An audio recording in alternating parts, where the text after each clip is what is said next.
Greetings and welcome to another session of Speaking Through My World. As always, I speak on topics that are very close to my heart and close to my three passions, which is women, Africa, and the arts. This session, I want to focus on rape culture and why it is so difficult for victims or survivors to speak out and actually get justice for the crimes that have happened to them. I'm going to focus on the DJ Euphonik and DJ Fresh case because, excuse the pun, but that's what's fresh at the moment in South Africa. And there have been many allegations against these two DJs in the past.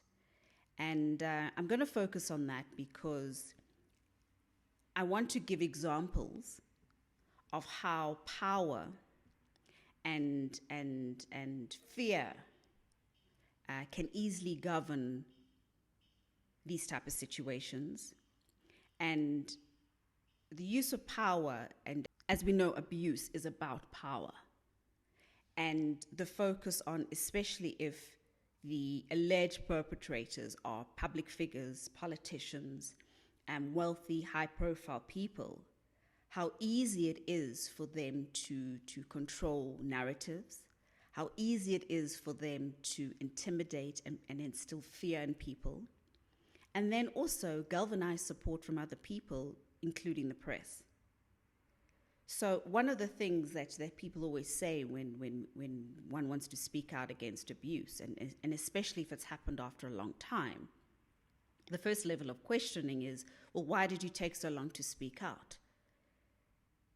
Educate yourselves, because as we know, and you could read up on this in many publications, many books, many narratives, podcasts, vlogs from psychologists, social workers across the board, is that trauma has different effects on everybody.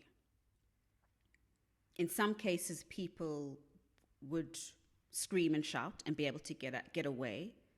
In some cases, the trauma is so severe that your body freezes, that your mind freezes, that you want to remove yourself from that situation. And it's not for us to question what we go through during that time, and it certainly is not for us to question why somebody takes so long to speak out against abuse. The other main factor is that the treatment that one receives at our police stations, and granted, not all police stations and not all police personnel operate in this way, but over my experience, personal experience of accompanying victims and survivors to police stations, that a lot of this behavior is very common. So one of the common traits, and it's going back to the questioning, is, well, why are you opening up the case now? Then it's the undermining and the gaslighting. Well, what were you doing there at that time? Why did you get drunk? He's your husband, there's no way he can rape you. All of these things is other forms of gaslighting and undermining you and secondary victimization. And it's not the police's job to be doing so. Then if it's a high-profile person, it's trying to intimidate you and put fear into your mind about saying, well, you know, you probably won't win the case because of who they are, or the case will take a long time, or we don't know the exact location, so a docket like this will linger. Nobody will want to take it on. All of these things and these attitudes and comments and problems are very real, and they're happening in our police station. Then if the case does get opened, always remember to photograph it, photograph the person that took it so that you have proof, because too many dockets have gone missing, and that is a fact. The other area where police trying to not open up a case, and this has been used even with myself, is that, well, the crime didn't happen in this province, we can't do anything about it. Rubbish. If a crime happened in Nelspruit and you want to open up a case and you're in Cape Town, you have every right to. SA Police then have to take the docket and send it through to the place where the crime took place, and then send you your case number. That is another excuse that they're using to getting around and not opening cases. Because remember, if they don't open too many cases, that means the so-called stats are then kept low. So what I'm saying is that the stats in South Africa, in my opinion, aren't 100% accurate because they're based on cases that have been opened. So if there aren't that many cases being opened, that means the levels and the rates aren't that high. We need to change that. Going back to the two public figures, DJ Euphonik and Fresh, unfortunately, the NPA didn't find enough evidence to take the course to take the case to trial, but that doesn't mean that they're innocent. The NPA based it on the evidence that the police gave in. So as we know, it took the police just under 3 weeks to gather the so-called evidence. They at first didn't want to open up the case. They leaked information to the public, to the press. They leaked personal information, such as the docket, which contained the contact details of the victim survivor, which is illegal. And that is already creating other problems, because not only is one dealing with the trauma of the case and the trauma of the crime, it's now wondering, well, who has access to that information? So with all of this happening, are we sure that the police gathered enough evidence to prove that this case can go to trial? Makes us wonder.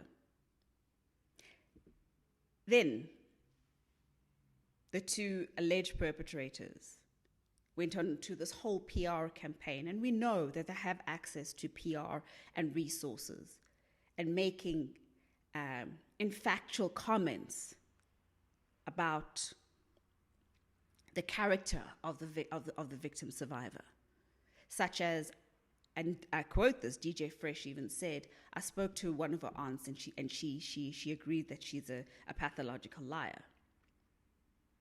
The family then came out and said that nobody has spoken to him, and whoever he spoke to, he needs to present a name of this person.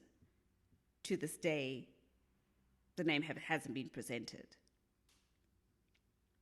The family put their family name on the press release, yet certain press were calling through, verifying, which is understandable, verifying if the press release is legit.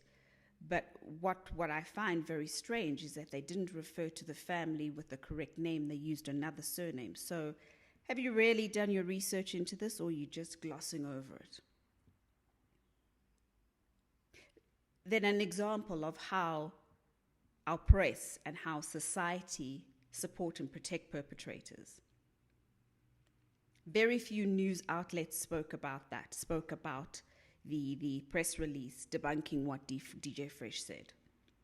This last weekend, DJ Euphonik put out a post, which is a supposed WhatsApp message from the victim survivor, stating that she apologizes, and I'm paraphrasing, and so forth. Well, investigations went in to prove that WhatsApp message was fabricated. And what's even more worrying, but also just speaks to his character, is that he deliberately put out her contact details and her picture. So all of these different things that these guys have been doing are different forms of gaslighting, different forms of intimidation, trying to instill fear into the victim, into the survivor. Sunday World printed an article, not verifying the WhatsApp, printed an article in favor of the perpetrators, making it out to believe that she lied. So, number one question. When you ask, why doesn't somebody speak out? Why don't they open up a case? Here are just examples. And these are not isolated incidents. These happen on a regular basis. Abuse is about power. If they have access to PR, if they have access to press, if they have access to control. We know the entertainment industry is run by men. It's run through patriarchal ideologies. Yes, we have female production houses. We have so-called female women's groups within the industry. But if their ideology and their way of thinking is through a patriarchal lens, do they really have our interests at heart? Do they understand that taking the step and ending gender-based violence also means that we need to be intersectional in our feminism, that we need to unlearn what we've been taught about patriarchy. We need to unlearn what we've been taught and made to believe about ourselves. We need to unlearn the philosophies around women, and that we need to see ourselves and see victims or survivors for what they are and what they've been through. And more importantly, shift that blame onto the perpetrators. So in closing, there are many cases out there just like these two DJs. And I understand. It took me a while, but I understand why a lot of people won't come out and speak out, because it means disrupting their space. And we're not going to go on to that attacking, well, you didn't say this, you didn't say that, I've been there, I've done that, the backlash has come. And that's just creating another level of trauma, but still not addressing the issue of people really showing solidarity. So if you're worried about that bag, and if you're worried about that job or what people are going to think, then show solidarity at another level. Activism isn't for everybody. The abusers have power. They have the money. They have the resources. The victim or survivors might have some of those resources, but remember, they're dealing with that on top of all the trauma, on top of all the victimization, on top of the fact that they don't feel safe anymore because South African police have now shared their personal details and contact details, such as address and telephone numbers, with the public. Think about that. If you want to show support without making it public, send us a DM. There are many warriors who have been supporting this. We're all online. If not for this case, for other cases, if you want to support on a legal level, because that is one of the main factors where perpetrators are winning, because our system protects them. And they know that, and they know how to get around that. There's a psychosocial support. Counseling helps some, but then some people might need more intensive type of support through psychology or psychiatric help. And there's nothing wrong with getting that help, but also that help comes at a high cost and high prices. And as we know, most NGO spaces are running on shoestring budgets and often can only offer up to 6 treatments. Now, depending on the severity of your case, 6 treatments might not even touch sides. So this problem affects us all. But how we react to it is on your terms. If you don't want to go public and you're scared and you're worried and you know the spaces that you're in will not protect you, find another way. Speak to the relevant activists, the relevant feminists who have been pushing this. Because collectively, we need to end patriarchy. Collectively, we need to unlearn what we've been taught. We need to change the narrative and start looking at the perpetrators. Thanks for listening.